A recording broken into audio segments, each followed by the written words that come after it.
Phronesis investor academy के इस brand new video में आप सभी का स्वागत है। पराग पारेख फ्लेक्सी कैप फंड क्या अंडर परफॉर्म कर रहा है? तो इस वीडियो में पराग पारेख फ्लेक्सी कैप फंड के डिटेल्ड एनालिसिस के लिए मैंने इस वीडियो को 4 पार्ट्स में डिवाइड किया है। फर्स्ट पार्ट में हम चेक करेंगे कि क्या सही में ये फंड अंडर परफॉर्म कर रहा है, और इसके लिए हम इस फंड का करंट परफॉर्मेंस और साथ ही इस फंड के रिटर्न्स का कंपैरिजन करेंगे with other top funds in flexi cap category, जिससे ये क्लियर हो जाएगा कि फिलहाल ये फंड अंडर परफॉर्म कर रहा है या नहीं। सेकंड, हम चेक करेंगे इस फंड के पास्ट परफॉर्मेंस को और साथ ही रिस्क एंड रिटर्न पैरामीटर्स को। उससे हमें ये पता चलेगा कि पास्ट में इस फंड का परफॉर्मेंस कैसा रहा था, क्योंकि अगर कोई फंड पास्ट में काफी अच्छा रहा है और शॉर्ट टर्म में अंडर परफॉर्म कर रहा है तो इसका मतलब ये नहीं है कि वो फंड बुरा फंड है। थर्ड, हम चेक करेंगे इस फंड के इन्वेस्टमेंट स्टाइल को, market cap allocation, sector allocation और डिटेल में इसके स्टॉक पोर्टफोलियो को चेक करेंगे। उसमें ऑफ कोर्स इसके फॉरेन इक्विटी होल्डिंग को भी डिस्कस करेंगे। तो इन सारे चीजों के बारे में जानने से हमें पता चल पाएगा कि इस फंड से हम फ्यूचर में किस तरह का परफॉर्मेंस एक्सपेक्ट कर सकते हैं। एंड फोर्थ, हम पराग पारेख फ्लेक्सी कैप फंड और पराग पारेख टैक्स सेवर फंड के पास्ट परफॉर्मेंस को कंपेयर करेंगे और साथ ही स्टॉक पोर्टफोलियो का भी कंपैरिजन करेंगे, और इस कंपैरिजन से हमें काफी इंटरेस्टिंग डिटेल्स पता चलेंगे। ये वीडियो अगर आपको पसंद आता है तो इसे लाइक एंड शेयर जरूर करें, और अगर अभी तक आपने हमारा यूट्यूब चैनल सब्सक्राइब नहीं किया है तो जरूर सब्सक्राइब करें।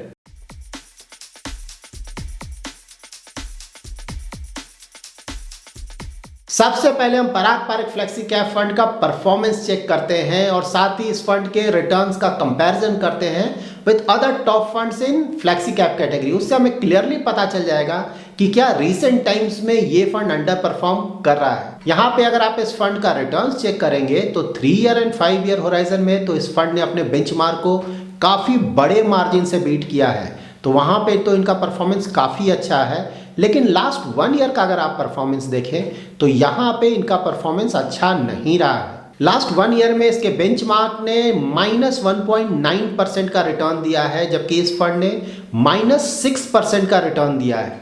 यहाँ पर आप चेक कर सकते हैं कि फ्लेक्सी कैप कैटेगरी के जो दूसरे टॉप फंड्स हैं उनका लास्ट 1 ईयर का परफॉर्मेंस कैसा रहा है। यहाँ पर आप क्लियरली देख सकते हैं कि सिर्फ क्वांट फ्लेक्सी कैप फंड ने लास्ट 1 ईयर में अपने बेंचमार्क को बीट किया है, लेकिन rest all funds like Canara Robeco flexi cap, PGIM India flexi cap and UTI flexi cap, इन सारे फंड्स का performance as compare to their respective benchmark अच्छा नहीं रहा है। अभी हमने जो डिटेल्स चेक किया है उससे क्वाइट क्लियर है कि Parag Parikh flexi cap fund ने लास्ट 1 ईयर में अंडर परफॉर्म किया है। लेकिन यहाँ पे ये भी देखना होगा कि फ्लेक्सी कैप कैटेगरी के जो दूसरे टॉप फंड्स हैं उनका परफॉर्मेंस भी लास्ट 1 ईयर में ज्यादा अच्छा नहीं रहा है। नाउ पराग पारेख फ्लेक्सी कैप फंड का कुछ पास्ट परफॉर्मेंस चेक कर लेते हैं। उससे ये पता चलेगा कि पास्ट में इस फंड का परफॉर्मेंस कैसा रहा है।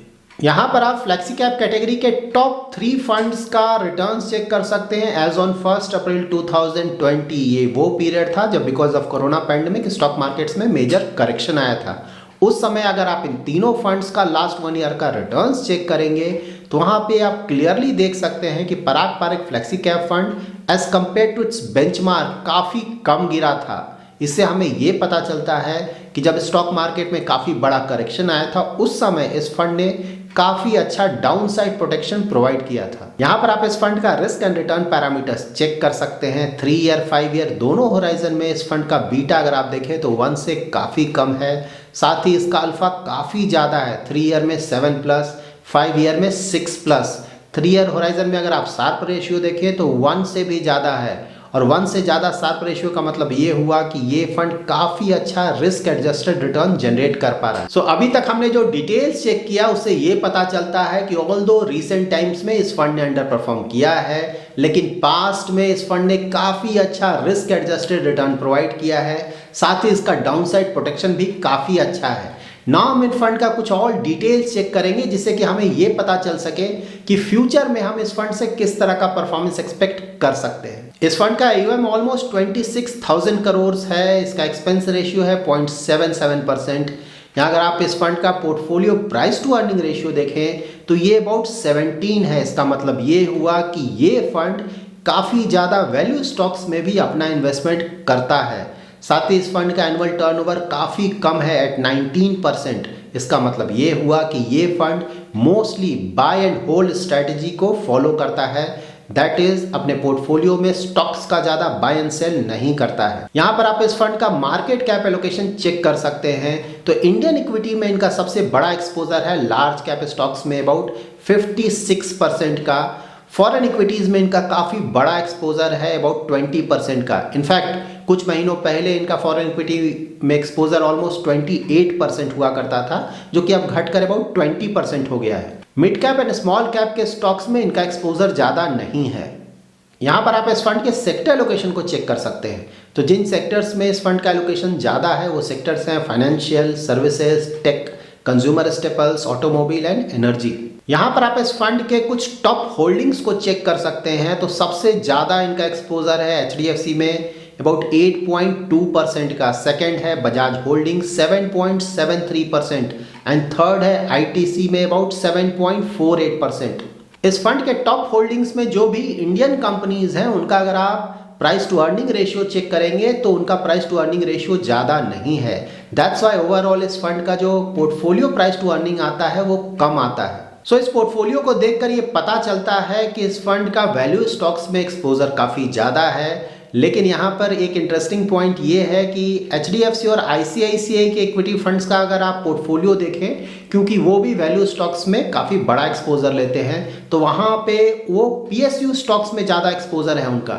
जबकि यहाँ पे अगर आप Parag Parikh flexi cap fund का वैल्यू स्टॉक्स देखें तो इसमें रिलेटिवली प्राइवेट कंपनीज आपको ज़्यादा मिलेंगी। यहाँ पर आप ये भी क्लियरली देख सकते हैं कि जो फॉरेन इक्विटी में इनका एक्सपोजर है दैट इज अल्फाबेट, जो कि गूगल की पेरेंट कंपनी है, माइक्रोसॉफ्ट एंड अमेजॉन, तीनों में इनका एक्सपोजर पहले से काफी कम हुआ। यहाँ पर आप इस फंड के जो टॉप होल्डिंग्स हैं उनका लास्ट 1 ईयर का रिटर्न्स चेक कर सकते हैं। उससे आपको क्लियरली पता चल जाएगा कि लास्ट 1 ईयर में ये फंड इतना अंडर परफॉर्म क्यों कर रहा है। यहाँ पर अगर आप उन इंडियन स्टॉक्स को देखें जिनका परफॉर्मेंस अच्छा नहीं रहा है लास्ट 1 ईयर में, तो वो है HDFC -19% का लास्ट 1 ईयर में रिटर्न्स रहा है। सेकंड है HCL -28% का रिटर्न, और इंडियन एनर्जी एक्सचेंज उनका -34% का रिटर्न रहा है लास्ट 1 ईयर का। लेकिन इस पोर्टफोलियो में जो सबसे ज़्यादा अंडर परफॉर्मेंस आया है वो आया है because of their foreign equity holding. Alphabet last 1 year में -30% से गिरा है, माइक्रोसॉफ्ट -20 से गिरा है 20% से, अमेजॉन गिरा है -29% से, और फेसबुक गिरा है -58%।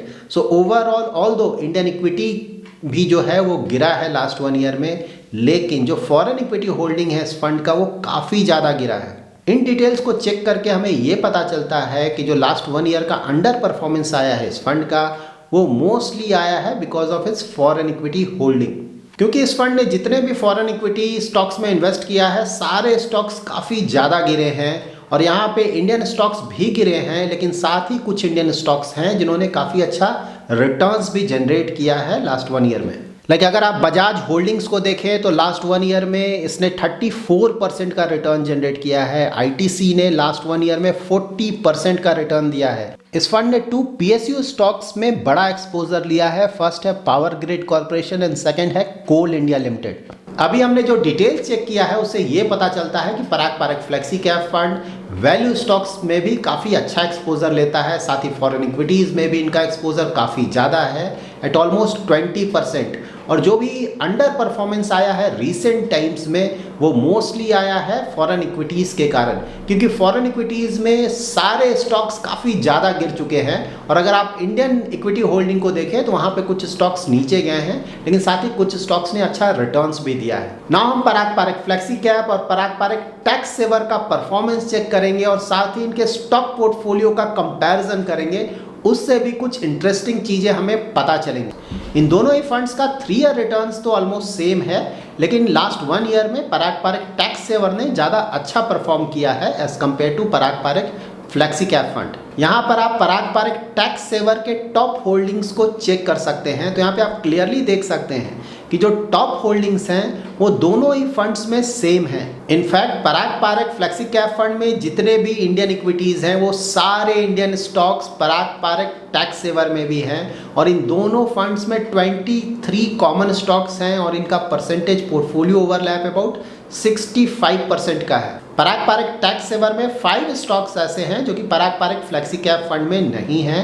इसमें से जो टॉप 3 स्टॉक्स हैं वो है TCS, Wipro and Maruti Suzuki. साथ ही पराग पारेख टैक्स सेवर ने महाराष्ट्र स्कूटर्स में काफ़ी बड़ा एक्सपोजर लिया है एट अबाउट 4.77%, जबकि इस स्टॉक में पराग पारेख फ्लेक्सी कैप फंड का एक्सपोजर काफ़ी कम है। मैंने पराग पारेख फ्लेक्सी कैप फंड और पराग पारेख टैक्स सेवर फंड के इक्विटी पोर्टफोलियो का क्यों कंपैरिजन किया, वो इसलिए किया क्योंकि इससे आपको क्लियरली पता चल गया होगा कि जो पराग पारेख का इंडियन इक्विटी का परफॉर्मेंस है वो ज़्यादा बुरा नहीं है, इनफैक्ट वो ठीक ठाक है।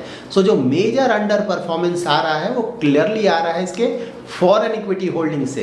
लेकिन आपको ये भी यहाँ पे ध्यान में रखना होगा कि इसी फॉरेन इक्विटी होल्डिंग के कारण पास्ट में इस फंड का परफॉर्मेंस काफ़ी ज़्यादा अच्छा रहा था और साथ ही इसका डाउन साइड प्रोटेक्शन भी काफ़ी अच्छा रहा था। हम सभी को ये पता है कि यूएस में फिलहाल प्रॉब्लम चल रहा है और उसी के कारण वहाँ के जो इक्विटी मार्केट्स हैं वो काफ़ी ज़्यादा गिरे हैं। वहाँ के जो टॉप स्टॉक्स हैं वो भी काफ़ी ज़्यादा अंडर परफॉर्म कर रहे हैं, स्पेशली जो टेक स्टॉक्स हैं। सो नाउ पराग पारेख फ्लेक्सी कैप फंड के डिटेल्ड एनालिसिस से हम क्या कंक्लूड कर सकते हैं, तो इसका कंक्लूजन ये होगा कि ये फंड ऑल दो शॉर्ट टर्म में अंडर परफॉर्म कर रहा है, लेकिन अगर इसका पास्ट परफॉर्मेंस देखें, साथ ही हमने जो भी डिटेल्स चेक किया है उससे क्वाइट क्लियर है कि ये फंड एक काफ़ी अच्छा फंड है।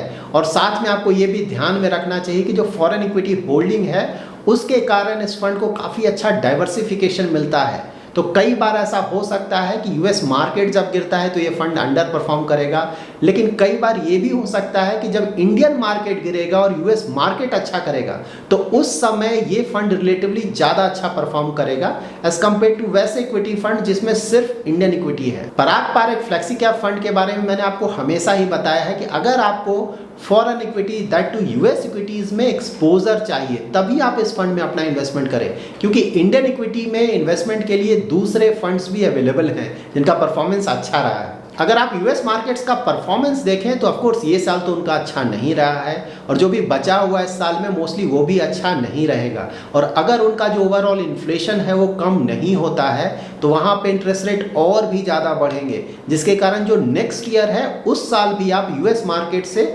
अच्छे परफॉर्मेंस का एक्सपेक्टेशन नहीं कर सकते हैं। सो नाउ अगर आपने पराग पारेख फ्लेक्सी कैप फंड में सोच समझकर अपना इन्वेस्टमेंट किया है, सोच समझकर इन्वेस्टमेंट करने का मतलब ये है कि आपको इन्वेस्टमेंट करते वक्त ये पता था कि इस फंड में फॉरेन इक्विटी का एक्सपोजर काफ़ी ज़्यादा है, तो अगर यूएस मार्केट्स में करेक्शंस आते हैं तो इस फंड पे उसका नेगेटिव असर पड़ेगा। साथ ही आपने इस फंड में इन्वेस्टमेंट करने के दौरान अपना जो इन्वेस्टमेंट होराइजन है वो भी 5 ईयर से ज़्यादा रखा है।